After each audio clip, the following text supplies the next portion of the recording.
तो दोस्तों, पिछले एपिसोड में देखा था भोपा स्वामी पम्मी के साथ इंटीमेट होने जाता है, तभी बाबा वहां आ जाता है। अब हम देखते हैं बाबा भोपा स्वामी का भी शुद्धिकरण करवा देता है। अगले सीन में बाबा बबीता से कहता है, तुम मेरी सच्ची भक्त हो, तुम्हारी वफादारी का मैं कायल हो गया हूँ। बबीता कहती है, बस आपका आशीर्वाद मुझ पर बना रहे, आपका जो भी आदेश होगा वो मैं मानूंगी। बाबा उससे पम्मी के बारे में पूछता है। बबीता बताती है, जब से यहाँ आई थी भोपा स्वामी के आतंक में जी रही थी, लेकिन अब उसे राहत है। इसके बाद बाबा भोपा स्वामी से मिलने जाता है और कहता है, तुम मेरे सबसे बड़े भक्त हो, मैं तुम्हें कभी भी गलत नहीं करने दूंगा। तुम्हारा बोझ कम करने का समय आ गया है। बबीता प्रधान सेविका बनकर चाबियां संभालेगी और तुम्हें आराम देगी। तभी सीन हॉस्पिटल शिफ्ट होता है। ईश्वरनाथ उजागर को बाबा निराला की कहानी बताता है। अब कहानी 10 साल पहले फ्लैशबैक में चलती है। बाबा मनसुख इस आश्रम के मैन थे और ईश्वरनाथ उनका प्रधान सेवक था। तभी वहाँ बाबा का ड्राइवर मोंटी को लेकर आता है और बाबा से कहता है, आपकी भक्ति इसे खींचकर लाई है। ये घर गृहस्थी तक छोड़ने की बात करता है। बाबा कहते हैं, घर गृहस्थी मत छोड़ो, और मोंटी को आश्रम की गाड़ियों की देखभाल के लिए रख लेते हैं। एक दिन कुछ लोग बाबा को जेवरात चढ़ावे में देते हैं। बाबा उन्हें लेने से मना कर देते हैं। मोंटी ये सब देख लेता है, फिर वो चुपचाप उनसे वो जेवरात ले लेता है। मोंटी ने बाबा को पूरी तरह से अपने बस में कर लिया था। अगले सीन में काशीपुर के विधायक जग प्रताप अपने बेटे हुकुम सिंह को लेकर आते हैं। बाबा उनसे कहते हैं, तुम्हारा बेटा चुनाव जीत जाएगा। फिर विधायक बाबा को रुपए ऑफर करता है, लेकिन वो लेने से मना कर देते हैं। विधायक उनसे कहता है, एक बार मेरा बेटा सीएम बन गया तो बहुत पावर आ जाएगा, हजारों एकड़ जमीन आश्रम को दान दे दूंगा। आपका साथ रहा तो हम दोनों मिलकर राज करेंगे। बाबा कहते हैं, मुझे राजनीति से कोई मतलब नहीं है, और वहां से चले जाते हैं। लेकिन मोंटी विधायक से मिलने उनके घर जाता है और कहता है, मैं भक्तों के सारे वोट आपको दिलवा सकता हूँ। विधायक कहता है, बाबा जी ने तो साफ मना कर दिया है, तो फिर तुम मुझे वोट कैसे दिलवाओगे। मोंटी कहता है, बाबा जी का सारा काम मैं ही देखता हूँ, मैं जो बोलूंगा सभी भक्त करेंगे। विधायक इसके लिए तैयार हो जाता है और अगले दिन मोंटी अपने दोस्त भोपा को बुलवा लेता है। फिर उसे बाबा मनसुख दास के खास भक्त के होटल में नौकरी दिलवा देता है। मोंटी जानता है मेहनत का चुनाव बाबा जी के प्रमुख सेवादार मिलकर करते हैं, इसलिए उसने होटल को अपना अड्डा बनाकर सभी प्रमुख सेवादारों को ऐशो आराम के लालच में अपने जाल में फंसा लिया था। कुछ दिन बाद बाबा मनसुख की तबीयत बिगड़ जाती है। तभी मोंटी अपने दोस्त भोपा और मोहिनी को उनकी सेवा करने के लिए बुला लेता है। वो दोनों बाबा की सेवा में दिन रात लग जाते हैं और एक रात दवा में नशा मिलाकर बाबा जी को पिला देते हैं।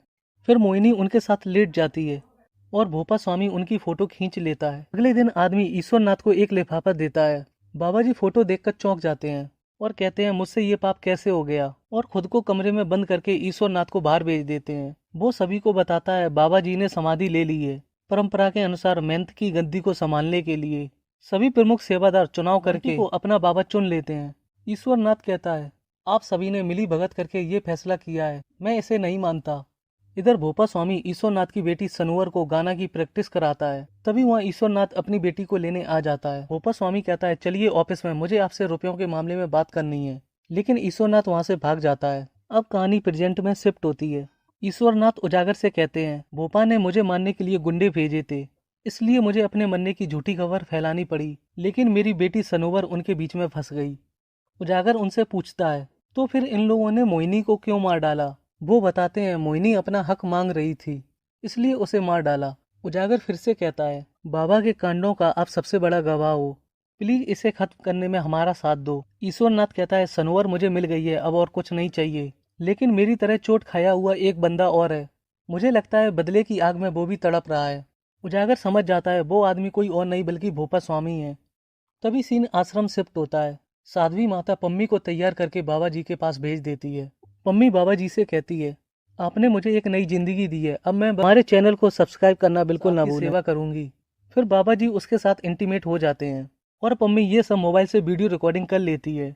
एक रात कुछ लोग आश्रम पर हमला कर देते हैं। भोपा स्वामी उनसे लड़ने लगता है। तभी बाबा वहाँ आ जाता है और भोपा स्वामी से कहता है, ये हमले का झूठा ड्रामा मैंने ही करवाया था, मैं देखना चाहता था कि तुम मेरे लिए बदल तो नहीं गए। भोपा स्वामी कहता है, आप मेरी ईमानदारी पर शक कर रहे हो। बाबा कहता है, मैं गलत था, लेकिन अब जान गया हूँ, तुम्हें कोई डिस्ट्रैक्ट नहीं कर सकता, तुम महान हो। इधर पम्मी आश्रम से भागने की तैयारी करती है। फिर बबीता दिलावर को फोन करके बुला लेती है। थोड़ी देर बाद दिलावर कुछ लोगों को बाबा के पास लेकर आता है। पम्मी उन लोगों में शामिल होकर बात चली जाती है, लेकिन भोपा स्वामी उसे पकड़ लेता है और अपने साथ ले जाता है। फिर उससे कहता है, तुमने मेरा अच्छा यूज किया है। पम्मी कहती है, मैंने कभी नहीं सोचा था बाबा तुम्हारे साथ ऐसा करेगा। तभी पम्मी को उजागर का फोन आता है। वो कहता है मैं तुम्हारा बद्रीपुर इंतजार कर रहा हूँ, जल्दी से पहुंचो। भोपा स्वामी पम्मी को लेकर वहाँ पहुंच जाता है। फिर भोपा स्वामी ईश्वरनाथ से कहता है मुझे पूरे टाइम पता था तुम जिंदा हो, मैं चाहता तो तुम्हें कब का मरवा देता, लेकिन तुम्हारी बेटी सनोवर का ख्याल आ जाता था। जाकर उससे पूछो, मैंने मोंटी को छूने तक नहीं दिया उसे। ईश्वरनाथ कहता है पता है मुझे, और उसके लिए मैं तुम्हारा एहसानमंद हूँ। अब एक काम और कर दो, हमारे पास बाबा जी के खिलाफ सारे सबूत हैं, बस थोड़े से ओरिजिनल कागजात चाहिए जो तुम मुझे दिलवा सकते हो। भोपा स्वामी कहता है आप लोगों को ऐसा क्यों लगता है कि मैं आपकी हेल्प करूंगा। मम्मी कहती है बाबा के लिए ही सही, लेकिन तुमने भी तो क्राइम किया है, अपने कर्मों से कोई भी नहीं भाग सकता, इसलिए कुछ अच्छे कर्म ही कर लो। तभी सीन कोर्ट शिफ्ट होता है। जज साहब बाबा की वीडियो रिकॉर्डिंग देख लेते हैं और बाबा को अरेस्ट करके केस को रीओपन करने के लिए कहते हैं। इधर आश्रम में बाबा सभी से पूछता है पम्मी आश्रम से बाहर कैसे गई और ये कोर्ट का नोटिस कैसे आ गया। पुलिस ऑफिसर कहता है आप टेंशन मत लो, हम स्टे लगवाकर कार्रवाई रुकवा देंगे। फिर बाबा पूछता है ये वीडियो कैसे बना। वकील कहता है इस वीडियो को हम कोर्ट में चैलेंज कर देंगे कि ये वीडियो फेक है। फिर भोपा स्वामी वकील से कहता है कोर्ट में एक पिटीशन डाल दो, बाबा का मेडिकल करवा दें, डॉक्टर अमित हमारे हिसाब से रिपोर्ट बना देगा और इस वीडियो का झूठ सबके सामने आ जाएगा। अगले दिन वकील कोर्ट में जज साहब को बताते हैं डॉक्टर अमित की रिपोर्ट के बेस पर कोर्ट ने बाबा को पहले भी छोड़ दिया था।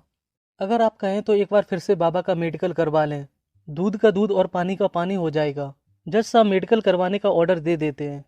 फिर उसी रात बाबा भोपा स्वामी से कहता है बहुत डर लग रहा है।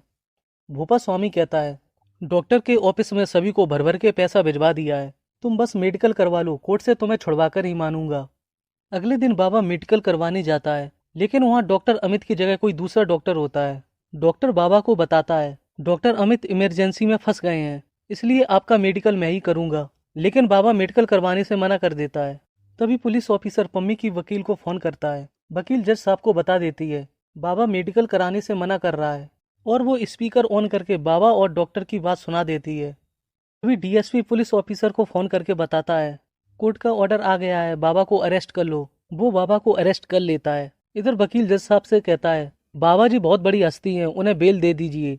तभी पम्मी की वकील उन्हें बताती है पम्मी के अलावा और भी ऐसी कई लड़कियां हैं जिनके साथ इस बाबा ने रेप किया है, और उन्हें पेपर देते हुए कहती है बहुत से ड्रग माफियाओं के साथ इसके कॉन्टेक्ट भी हैं। इसके बाद जज साहब बाबा को जुडिशियल कस्टडी में भेजने के लिए कहते हैं। दूसरी तरफ भीड़ बाबा जी के लिए पत्थरबाजी करने लगती है। डीएसपी सीएम को फोन करके बताता है पब्लिक भड़क गई है, कभी भी बड़ा हादसा हो सकता है। सीएम कहते हैं कोर्ट सबसे ऊपर है, तुम बस रूल्स को फॉलो करो। इधर डॉक्टर अमित को किशन के पास देखते हैं। किशन उजागर को फोन करके पूछता है अब क्या करना है डॉक्टर अमित का। उजागर उसे डॉक्टर को छोड़ने के लिए कहता है।